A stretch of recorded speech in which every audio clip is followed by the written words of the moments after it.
We believe health is the foundation that unlocks freedom. The freedom to live fully, to be an asset and not a burden, and to chase what truly matters. Through daily practices and proven frameworks, we are here to help you build deep health, find lasting peace, and live with your heart on fire. Welcome to The Chase. Hello and welcome to another episode of Chasing Excellence. Thank you so much for joining us this week. How the heck are you, Ben? I'm doing good. Thanks, Patrick. Good. We've got this episode, a listener question about how to navigate long-time friendships when people change. This is a question we've got from Cannon. He says, I recently had a childhood friend take his own life. My friend and I lost touch a few years ago due to me moving states, but this past year I moved back to my hometown. I noticed my old friend had negatively changed, fell in with a rough new friend group, gained weight, had excessive drinking and drugs, and antidepressant medication. As someone who tries to surround myself with people who have a positive impact on me and make me a better person, I decided not to reach out to my old friend. When I found out my friend had committed suicide, I felt terrible for not reaching out. Do you have any advice on what I could have done to help my friend while not putting myself in an unhealthy or unsafe environment? Whew. Yeah, this is a hard one. That's a hard one. That's kind of what I want to tackle. There's no easy answers here, I don't think. Yeah. Well, first, condolences to Cannon. Sorry that you lost a childhood friend. I think this is multifaceted, and there might even be a dichotomy to this situation, which is to start, what you're going through is a normal part of the grieving process where you feel guilty. And you're going to look back and go, woulda, coulda, shoulda. Like, if I had only. And I'm sure you're not the only one that's doing this for this friend, considering the way his life has changed and morphed towards the negative. I would imagine a lot of his friends and former friends and family are asking themselves the same question. So you are not alone.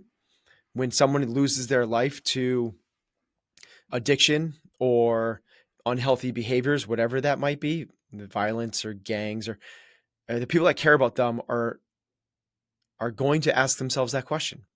So what you're going through is completely normal and natural. So I don't say that to make it easier, just to understand that this is the reality of the grieving process. The second part of that is there is this little dichotomy in terms of, yes, we want to, the last part of our prescription is surround yourself with people that make you better, that lift you up, that challenge you, but no gossip, no drama, no toxicity, just good times, positivity, and growth and evolution. But we also have this pursuit that what we're trying to do is fill up our cups so much so that we have the ability to help other people. And we want to be, and we talk about this a lot in terms of, we are not here just to win the gym. Like, we're not here just to eat perfect macros to get 6% body fat. We're not here to just create fulfillment for this spiritual ego. Like, I meditate to you, I journal to you. What we're actually trying to do is become the very best versions of ourselves so that we then have the opportunity to be able to help other people as well. Some we will reach and affect. Some we will reach and we won't affect. And some we will not reach. And when we have that level of understanding that we can't save the world, but if we operate in that kind of reality, acceptance of that reality, that there are some people that will be reached and helped. And most notably, I hope that for most people is probably going to be their family and very, very close friends. Then for me, there are the other people that I hope to reach, and I hope that maybe I am able to change them. That is the people that are part of this community, whether it's this Chasing Excellence community or it's CompTrain or my gym community or the people that are friends and friends of my kids. Like, I hope that I am whether it's tangentially I hope that I help lift people up, whether it's through direct contact or whatever it is, just being a person that lives true to their values and an ethos of let's make this place better. But I also recognize that there are people that I am not going to reach and I'm not going to help. Mm-hmm. Now, that shouldn't, where we, and this is where it gets fuzzy and messy, and the prescription sort of loses its credibility in terms of, well, when do you know that this is a person worth reaching out to, this is a person worth helping? And you don't, is the honest answer. And you can't do it with everybody. So this is where it goes into this thing that we've talked about a fair amount, which is you have to rely on your gut. And you're not going to be able to put on a piece of paper and use the prefrontal cortex to understand of whether this childhood friend is worth you going and spending one night a week with for the next 6 months or not. You will not ever know or have a concrete answer of whether that is going to be helpful for them or harmful for you. It'd be great if we did, but we have to live with this understanding that life has huge amounts of uncertainty to it. And we accept that uncertainty, well, then you have to rely on something as impervious as our gut. And the gut is the thing. And you just have to kind of go, it's the same way you do it with any relationship, like anyone like that you potentially might be dating in your 20s. Is this the person I want to continue to invest into because I believe that in the long run, this is going to have a big upside and payoff, or not? The only way you're going to do that is through your gut. No one will ever tell you like yes or no. So I would love to, give Canon and everyone else out there wondering if they should go and try to pull that person in that might be out there that needs their help. It is like, do you feel like it's that feel? Do you feel like that is the right move? And if you say no, that is okay, because you can't do it for every single one. If you do it for every single one, you will not be taking care of yourself, and you will not have the impact you want to have on the people that are in the other two buckets, which are the people you can reach and you can affect. So we have limited resources, time, energy, effort, money, whatever it might be, willpower. We have limited resources, and we have to decide where we are pouring those resources into. Some people want to move to Africa and try to bring running water and sanitation to tens of thousands of people. And that is amazing, but we have to understand these inherent truths of what it means to be a human being, which is limited resources, which is you will not be able to affect everybody, which is you cannot have certainty and know these answers, which is when someone that passes away, you are going to have levels of guilt as part of that grieving process. So that's not going to bring any closure to Canon or anyone else, but it does bring a level of perspective in terms of the realities of which we need to navigate any of these situations with now and going forward. Yeah, the thing I think about in your answer and kind of thinking about the question a little bit is we want so badly to be helpful and to be valuable. And in these kinds of situations where it's kind of a relationship question or it's centered around a relationship, almost all of it comes down to presence. Are you present enough in that person's life, not so that you can fix them, but so that they can say, I need some help when they're ready to say that thing, if they are ever ready for it. So in Canon's case, all I think about is, because all you can do is, and it's his question is, because I've done anything to help my friend. The only thing he could have done is not try to fix it, not try to remove him from the friend group, not try to rehab him. Like, all he could have done in any sort of realistic sense is he could have been present enough such that his friend could have said, Canon, I'm stuck and I don't know what to do. Because to your point, only when that happens are you in a position where you can actually affect an individual, where you can actually have a conversation, where you can actually help them. And so if there is somebody in our lives who are like that, the best we can do is to just simply make sure that you are present enough that if they are ready, when they are ready, you might be the person they reach out to. You can't make them reach out. You can't make them want to change. We've talked about that 1,000 times.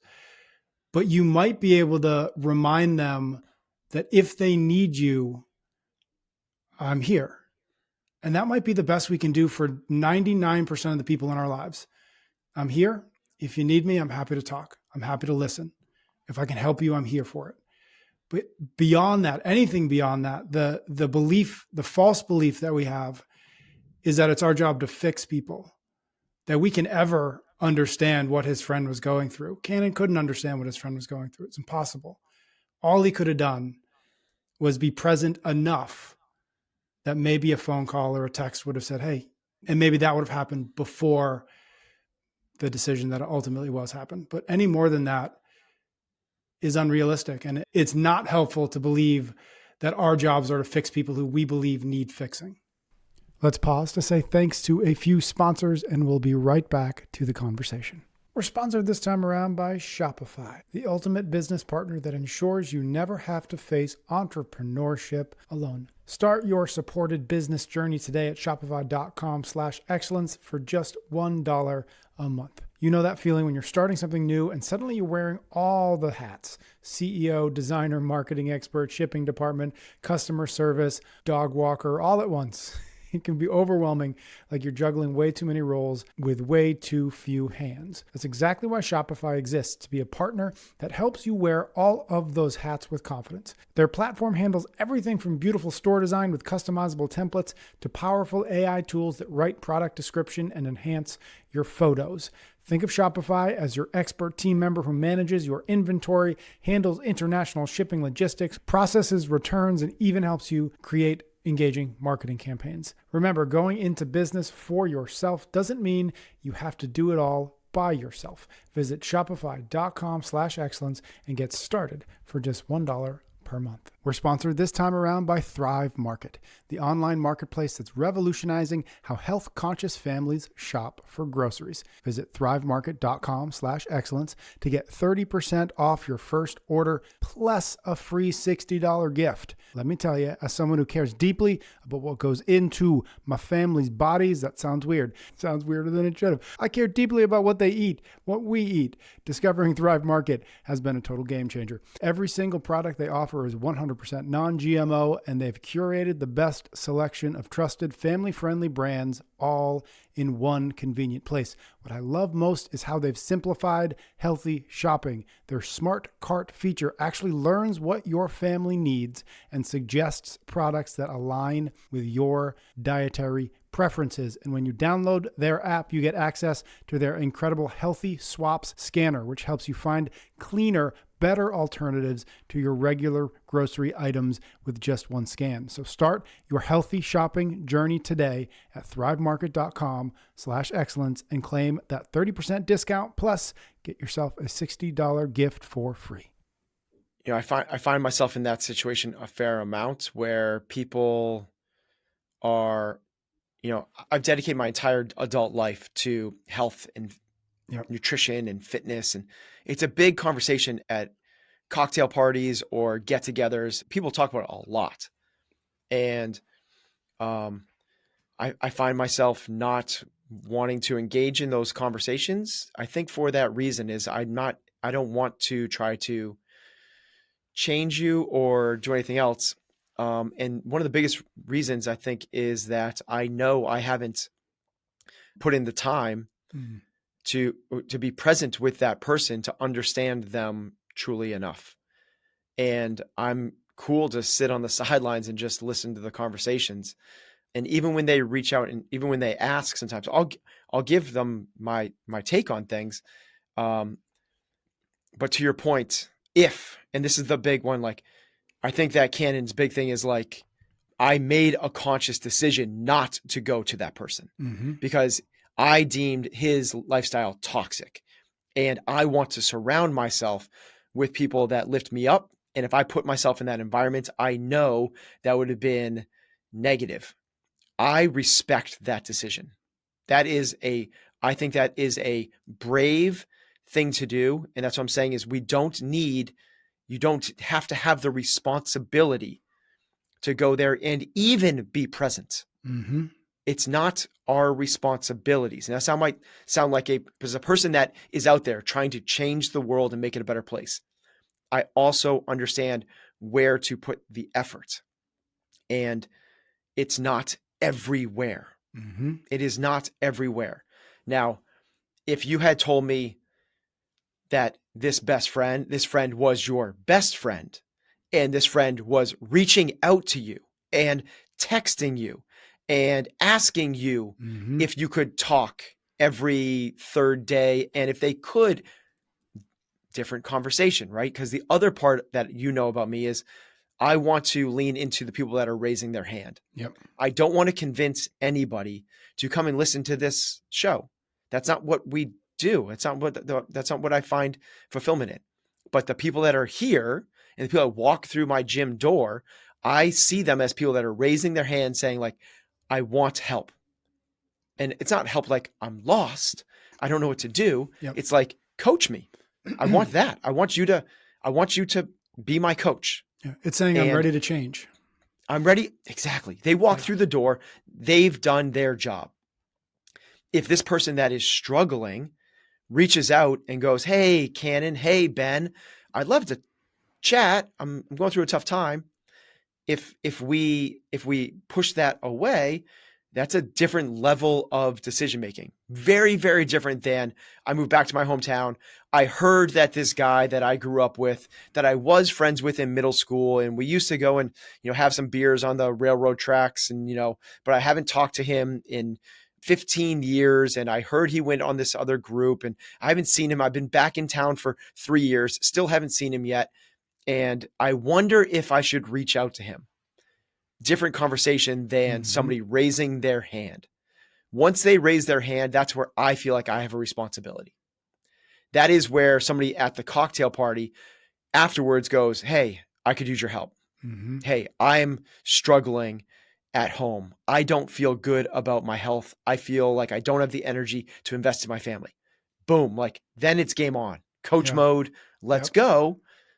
Before that, I'm gonna try to go towards where I can invest my energy and resources, because selfishly, it's where I feel the fulfillment. It's why I opened a gym, because it's the thing that makes me feel the best is when I give to people and I see it manifest. I see it actually happen. So there's not a right or a wrong to this, which is what makes it such a difficult conversation, because someone else is going to have a different perspective, have experienced this in a different way, that has also lost a friend that they try. And it's like, yes, I get it. Like everyone's going to have this very personal, very emotional reaction to something like this story. And we all need to figure out, it's just where it goes back to that first thing, the gut issue. Like, I get it. That's why you have to go like, what is my lizard brain? What is that thing telling me I should do? Should I reach out to this person? I'm not going to be able to answer that. You won't be able to answer that. Your wife won't be able to answer it. Your psychiatrist or your business coach or anyone else is not going to be able to answer that question. It is your gut in terms of whether you think it's the right place to invest your effort and energy into helping this person. And if you do, then to your point, step one, be present. And as you said, like that's step one of every leadership position is be present. It's a point where like most therapists, that's 100%. They just sit there and listen to you talk. Some of them ask questions, but I actually would disagree with you, Patrick, in terms of we cannot do anything to make them change. We don't know. I go into like the Phil Stutz model. Like he flipped psychiatry upside down because he goes, everyone is just there to listen. Everyone's there just to be a support. As long as I'm present, that's good. He goes, no, I want to give them tools. I want to give them tools. When they walk out of here, they're more armed. They're more knowledgeable. They have some things that they can use in real life to navigate it better. And that's where I would like to go once people raise their hand and go like, I want the help. Then yeah, let's start talking about some tools. That's what we're doing on this show, is like trying to give people more and more tools to be able to create the frameworks to help them chase what truly matters. All right, we're going to wrap it up there. Cannon, I hope that was helpful. And I'll echo what, Ben, you started with, which is condolences to you and your friend. Thank you very much for tuning into the show. Make sure you're subscribed wherever you're listening or watching so you do not miss another episode. For more frameworks and daily practices, visit chasingexcellence.email. And don't forget to tap the link in the show notes for today's full listener guide, where we break down the key ideas and provide actionable steps to help you put them into practice. Until next time, keep building health, finding freedom, and living with your heart on fire.